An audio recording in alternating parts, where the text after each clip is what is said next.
Hello students, welcome back to my channel economics Nidhi. बहुत दिनों के बाद में आज मैं एक वीडियो रिलीज कर रही हूँ। कुछ प्रॉब्लम्स थी, इस वजह से बीच में गैप हो गया था। आज कुछ स्टूडेंट्स की रिकमेंडेशंस बहुत आई थी कि ma'am please free trade versus protection पर एक वीडियो डाल दीजिए। तो इसी वजह से मैं फ्री ट्रेड और प्रोटेक्शन पर एक वीडियो शेयर कर रही हूँ आज का। ये वीडियो 2 या 3 पार्ट में हम लोग कवर करेंगे। फर्स्ट जो वीडियो आज का है उसमें हम फ्री ट्रेड देखेंगे, क्या होता है, इसकी डेफिनेशन हम देखेंगे। इससे रिलेटेड 2 जो बहुत इंपॉर्टेंट थ्योरीज हैं वो हम इसमें डिस्कस करेंगे। नेक्स्ट वीडियो में हम इससे related arguments for free trade and against free trade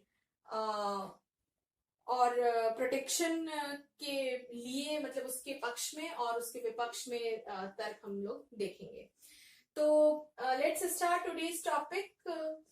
ये जो टॉपिक है ये आईपीएससी फर्स्ट ग्रेड के लिए भी है, तो मैं हिंदी और इंग्लिश दोनों का ही यूज करूंगी।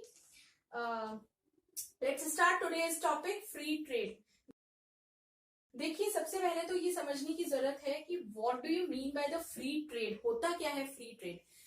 ट्रेड होता है दो नेशंस के बीच में। यहाँ हमारे पास में नेशन 1 होता है और ये होता है हमारे पास में नेशन 2।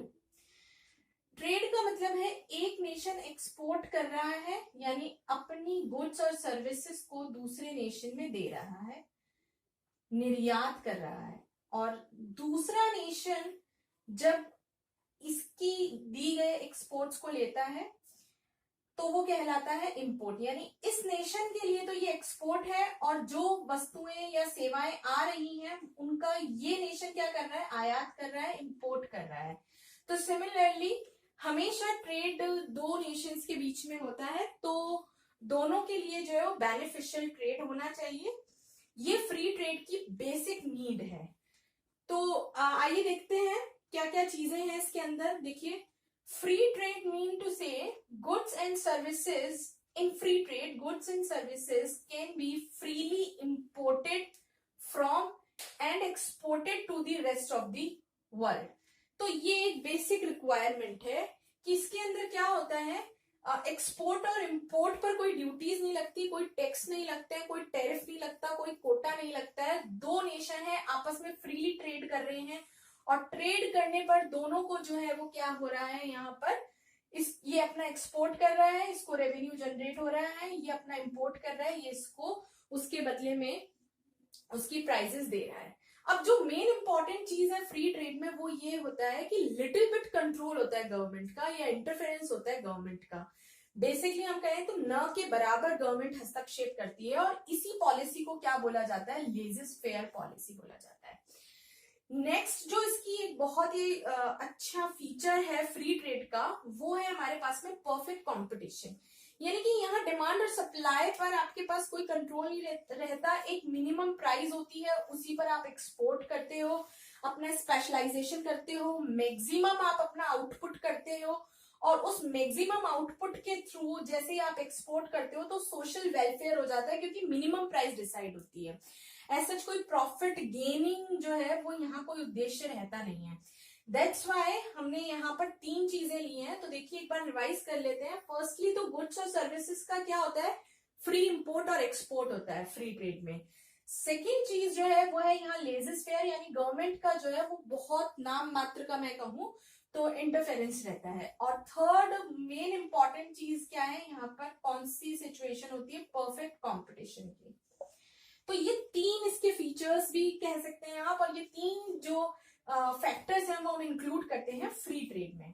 तो ये मीनिंग हो गया है। अब बात करते हैं कि professor, according to the professor Jagdish Bhagwati, उन्होंने क्या डिफाइन किया है कि फ्री ट्रेड होता क्या है।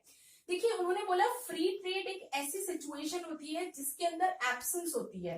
Point to be noted, absence होती है किसकी? टैरिफ की, कोटा की, एक्सचेंज रिस्ट्रिक्शंस, टैक्सेस, सब्सिडीज। यानी हम किसी भी तरह की कोई रियायत नहीं दे रहे, कोई कर नहीं लगा रहे, कोई टैक्स नहीं लगा रहे हैं, ठीक है। फ्री है, एक्सपोर्ट भी और इंपोर्ट भी।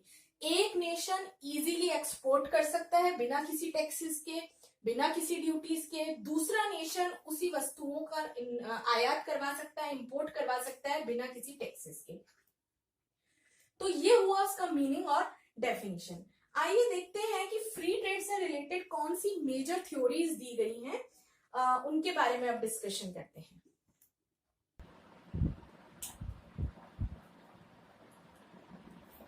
Okay, so firstly free trade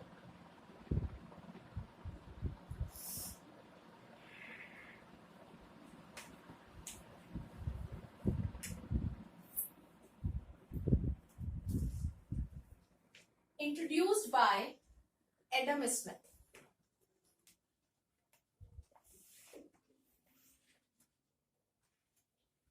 firstly free trade से रिलेटेड यदि कोई थ्योरी दी थी तो वो किसने दी थी? एडम स्मिथ ने दी थी। और इन्होंने जो theory given by Adam Smith, जो भी थ्योरी थी, that is known by absolute advantage theory. Fine, अब ये एब्सोल्यूट एडवांटेज थ्योरी बोलती क्या है, कहती क्या है, वो देखते हैं इसके अंदर क्या आता है। ठीक है, तो absolute advantage theory mean to say, देखिए इसकी कैलकुलेशन है, बेसिक कैलकुलेशन यदि आपको समझ में आ जाती है तो ये थ्योरी आपके लिए it's become very easier for you.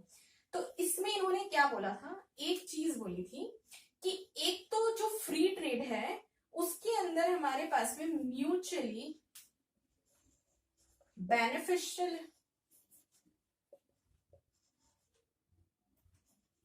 Trade होना चाहिए। म्यूचुअली बेनिफिशियल ट्रेड होना चाहिए। फाइन, यानी दोनों जो कंट्रीज हैं उनको ट्रेड के थ्रू गेन होना चाहिए। सेकेंड थिंग उन्होंने बोला कि ऑब्वियसली परफेक्ट कंपटीशन की सिचुएशन इसके अंदर रहती है, और एज आई टोल्ड यू कि इसमें लेजेस्ट फेयर ये भी रहती है। तो ये तीन फ्री ट्रेड की इन्होंने, जो एडम स्मिथ ने जो एब्सोल्यूट एडवांटेज बोला था, उन्होंने यही चीज बोली थी। एक बेसिक चीज इन्होंने बोली थी कि ये नेशन 1 है एंड नेशन 2 है। जब ये आपस में ट्रेड कर रहे हैं तो इस ट्रेड के थ्रू इन दोनों को बेनिफिट होना चाहिए। इस म्यूचुअली बेनिफिशियल का मतलब समझा रही हूं आपको क्या होता है कि नेशन 1 और नेशन 2 दो नेशन है, और दोनों नेशन को जब ट्रेड कर रहे हैं, दोनों एक्सपोर्ट इंपोर्ट कर रहे हैं, तो नो मैटर कि किसी को ज्यादा बेनिफिट हो रहा है या किसी को कम बेनिफिट हो रहा है, इट्स ये कोई तर्क का विषय ही नहीं है। उन्होंने बोला जो मेन मैटर करता है वो ये है कि हाँ, इसको भी बेनिफिट होना चाहिए और इसको भी बेनिफिट होना चाहिए। This is the main factor. तो आप इस चीज को जरूर याद रखिएगा, क्योंकि जो आगे मैं कैलकुलेशन बताऊंगी उसमें ये बेसिक चीज जो है वो बहुत रिक्वायर्ड होगी। तो अब इसकी बेसिक कैलकुलेशन देखते हैं कि इन्होंने क्या कैलकुलेशन दी है। फाइन, देखते हैं इसमें। देखिए इन्होंने बोला लेट्स अज्यूम हमारे पास दो नेशन है, एक यूएस है और एक यूके है। यूएस और यूके कोई दो कम्युनिटीज हम लोग ले लेते हैं, एक व्हीट ले लेते हैं और एक क्लोथ ले लेते हैं, और इनका जो प्रोडक्शन है वो पर आवर हो रहा है। फाइन, ये सब अजम्पशंस चल रही हैं, एक एग्जांपल हमने लिया है, इससे it's become very easier for you. Okay, अब देखिए मैं क्या समझाना चाह रही हूँ। मैं ये बता रही हूँ आपको कि पर आवर, एक आवर में, एक घंटे में यूएस कितना व्हीट प्रोड्यूस कर रहा है? 6। Fine, 6 ton. एंड क्लोथ कितना प्रोड्यूस कर रहा है? 4 ton. Is it clear? UK कितना प्रोड्यूस कर रहा है in 1 hour? In 1 hour UK produce only 1 wheat. And cloth, how much cloth? It is 5। So अब according to the Adam Smith उन्होंने बोला कि जब इस तरह की सिचुएशन होती है, जो दो नेशन हम लोगों ने लिए हैं जिनके बीच में ट्रेड होने वाला है, उसमें अब कैसे डिसाइड किया जाए कि कौन सा नेशन किस कम्युनिटी का एक्सपोर्ट करेगा। फाइन, और उनके बीच में कैसे ट्रेड जो है वो टेक प्लेसेस। तो उन्होंने बोला इसका जो डिसाइडेशन है वो कैसे होगा कि हम सबसे पहले तो ये फाइंड आउट करेंगे कि जो दो नेशन है उनमें से किस नेशन को किस कम्युनिटी में एब्सोल्यूट एडवांटेज मिला हुआ है। तो अब देखते हैं क्या कि एक आवर में यूएस कितना व्हीट प्रोड्यूस कर रहा है? 6, और यूके कितना कर रहा है जैसा कि मैंने आपको बताया? 1।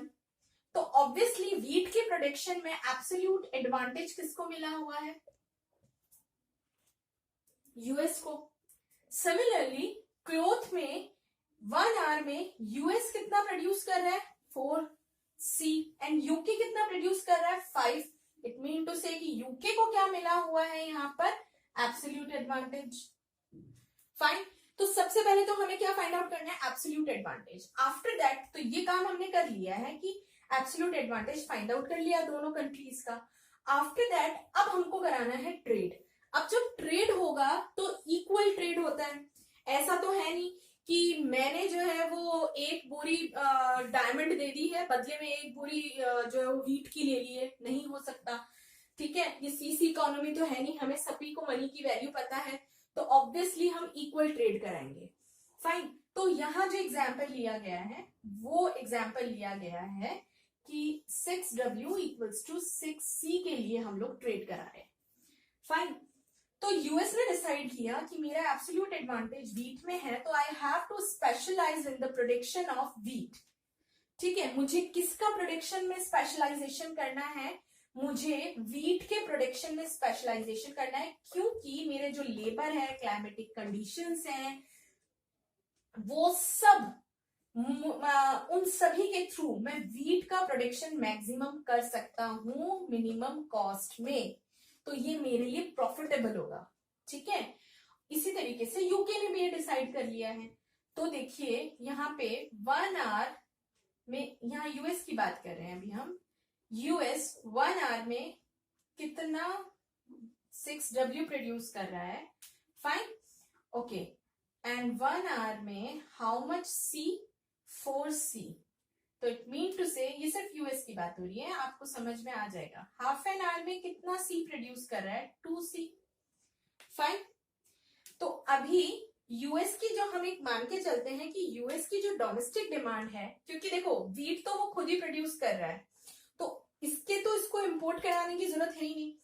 इसके पास क्या नहीं है, क्लोथ नहीं है, क्योंकि एब्सोल्यूट एडवांटेज इसको व्हीट में मिला हुआ है, तो ऑब्वियसली इसको तो अच्छे से प्रोड्यूस कर लेगा, डोमेस्टिक डिमांड फुलफिल कर देगा। पर क्लोथ तो इसके पास में है नहीं, और इसको डोमेस्टिक डिमांड इसकी कितनी है क्लोथ की, हम ये मान के चलते हैं कि इसकी डोमेस्टिक डिमांड या इंपोर्ट इसको जो कराना है, जो ट्रेड कराना है, वो कितना रिक्वायर्ड है, 6C।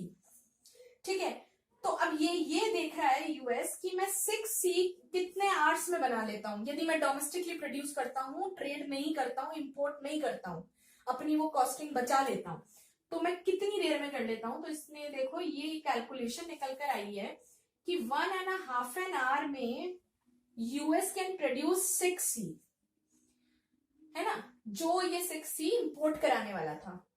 तो यूएस ने सोचा कि यार मेरा 1.5 घंटा बर्बाद होता है यदि मैं 6C को प्रोड्यूस करता हूं, तो उसने सोचा कि यार यदि ये 1.5 घंटा मैं यहाँ, जिसमें मैं एब्सोल्यूट एडवांटेज नहीं मिला हुआ है, उसमें वेस्ट ना करते हुए जिसमें मुझे एब्सोल्यूट एडवांटेज है, उस कमोडिटी का यदि प्रोडक्शन करूं तो मैं कितना कर सकता हूं, मैक्सिमम प्रोडक्शन।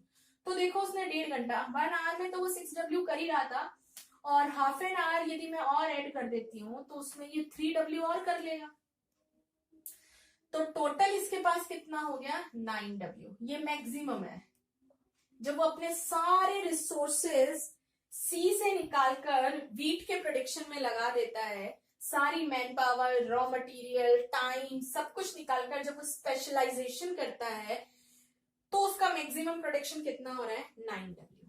ये किसका है, यूएस का। अब इसी में अब हम देखते हैं यूके का। According to the previous table, वो टेबल आप लोग उसका स्क्रीनशॉट वगैरह ले लीजिए ताकि आपको कैलकुलेशन इजी हो जाएगी। UK in 1 hour, UK produce 1W। Fine, in 1 hour similarly UK produce 5C, and in cloth production UK has absolute advantage। तो अभी देखिए सिमिलरली वो क्या कर रहा है, उसकी जो डोमेस्टिक डिमांड है व्हीट की, क्योंकि एब्सोल्यूट एडवांटेज उसको, सिमिलरली पूरा थ्योरी सेम चल रहा है, तो उसको डोमेस्टिक डिमांड कितनी है, 6W की रिक्वायरमेंट है, तो वो ये देखता है 1 आवर में मैं 1W प्रोड्यूस कर सकता हूँ, तो ऑब्वियसली 6 आवर्स लगेंगे मुझे 6W प्रोड्यूस करने में। वो ये यहाँ ये आवर्स को वेस्ट ना कर कर यदि अपना एब्सोल्यूट एडवांटेज इसमें है उसमें यदि लगाता है, स्पेशलाइजेशन करता है, तो इन 6 hours he can produce 30C। 6 multiply by 5, ये हम जब बहुत छोटी छोटी क्लासेस में थे तब हमने ये कैलकुलेशन सीखी थी, तो आई होप ये आपको समझ में आया होगा कि इन 6 hours he can produce maximum 30C। तो अभी देखते हैं कि ये हो क्या रहा था। फाइन, देखिए यहां मैं आपको यही बता देती हूँ, ये यूएस एंड ये यूके। फाइन, मैक्सिमम प्रोडक्शन यदि मैं आपको देखूं, maximum production of US that is 9W and UK can produce 30C। Okay, अब जस्ट बिकॉज के हमने जो एग्जाम्पल लिया उसमें हम लोग ट्रेड कितना करा रहे हैं, 6W इक्वल्स टू 6C के लिए इक्वल ट्रेड होना चाहिए हमारे पास में। तो चलिए अब ट्रेड कराते हैं थ्रू दी ट्रेड। यूएस कितना एक्सपोर्ट कर देगा, उसने मैक्सिममली कितना प्रोडक्शन किया है 9W। उस 9W में से वो कितना एक्सपोर्ट कर देगा किसको, यूके को 6W। और यूके कितना एक्सपोर्ट करेगा, सी, ऑब्वियसली 6C, क्योंकि इक्वली होना है, 6W इक्वल्स टू 6C। तो इसने इतना एक्सपोर्ट किया और उसने इतना एक्सपोर्ट किया, रिमेनिंग इनके पास में कितना बचा है, देखिए रिमेनिंग इसके पास में 9W टोटल प्रोडक्शन किया था, एक्सपोर्ट कर दिया 6W, तो ऑब्वियसली 3W इसके पास रिमेनिंग हुआ। सिमिलरली यूके के पास में कितना बचा, 24C। अब यदि मुझे कंपैरिजन करना है कि किसके पास में ज्यादा बचा है और किसके पास में कम बचा है, तो ऑब्वियसली मुझे सेम यूनिट में इसको कन्वर्ट करना ही पड़ेगा। देखिए टेबल पे जाइए, जो टेबल मैंने आपको बताई थी उसमें मैंने आपको बताया था यूएस के लिए 1 hour, in 1 hour he can produce 6W। तो ऑब्वियसली हाफ एन आवर में वो कितना प्रोड्यूस करेगा, 3W। यहाँ उसके पास में रिमेनिंग कितना बचा है, 3W। इट मीन टू से मैं कह सकती हूँ कि हाफ एन आवर इसने सेव किया है। तो मैं यहां ऐसा लिख देती हूं। ओके, बट अभी भी दोनों सेम यूनिट में नहीं है, तो मुझे इसको कन्वर्ट करना पड़ेगा सी में, हाफ एन आवर। तो अगेन यूएस पे जाती हूँ और यूएस ने बोला, यूएस 1 hour में कितना सी प्रोड्यूस कर रहा था, वो कर रहा था 4C। तो हाफ एन आवर में he can produce 2C obviously. So in half an hour में इसको और क्या लिख सकती हूँ, 2C। अब सेम यूनिट में कन्वर्ट हो गए, दोनों सी में कन्वर्ट हो गए, तो नाउ वी कैन कंपैरिजन। अब हम इसको कंपेयर कर सकते हैं। Okay, so US save after trade 2C and the UK save 24C after trade. But remember one thing always, Adam Smith ने बोला क्या था, नो मैटर कि गेन कितना हो रहा है आफ्टर ट्रेड, बट गेन हो रहा है, दैट इज इंपॉर्टेंट। और गेन हो रहा है इसका मतलब फ्री ट्रेड जो है वो अपना एम जो है वो उसको मिल चुका है। कि हमने फ्री ट्रेड क्यों कराया था, ताकि दोनों को म्यूचुअली बेनिफिशियल ट्रेड हो सके, दोनों को बेनिफिट हो सके, और दोनों को बेनिफिट हो रहा है।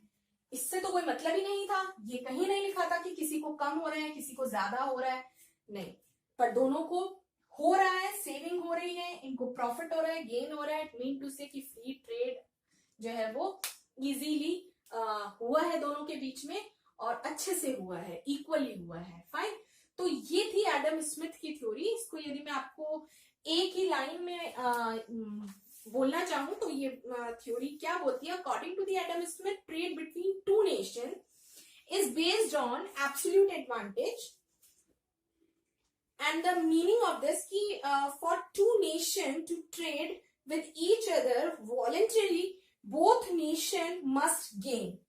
Both nation, US is in gain and the UK similarly. Fine, when one nation is more efficient than another in the production of one commodity, यानी कि इसको absolute advantage था W में और उसको किस में था, C में, but is less efficient than the other nation is producing a second commodity, then both nation can gain by each specializing in the production of commodity of its absolute advantage. So this was the theory of Adam Smith. इसके जो PDF के notes हैं वो आपको link में description box में मैं आपको अवेलेबल करा दूंगी, तो आप वहां से इसके PDF के नोट्स भी इजीली ले सकते हैं। नेक्स्ट हमारी इसमें जो थ्योरी है वो है comparative advantage theory, that is given by Ricardo, और हम नेक्स्ट वीडियो में कंपैरेटिव एडवांटेज थ्योरी ही करेंगे। Thank you very much. आप सभी को यदि ये वीडियो पसंद आए तो प्लीज शेयर कीजिएगा, ज्यादा से ज्यादा शेयर कीजिए, स्टूडेंट्स लाइक कीजिए। नमस्कार। Be safe.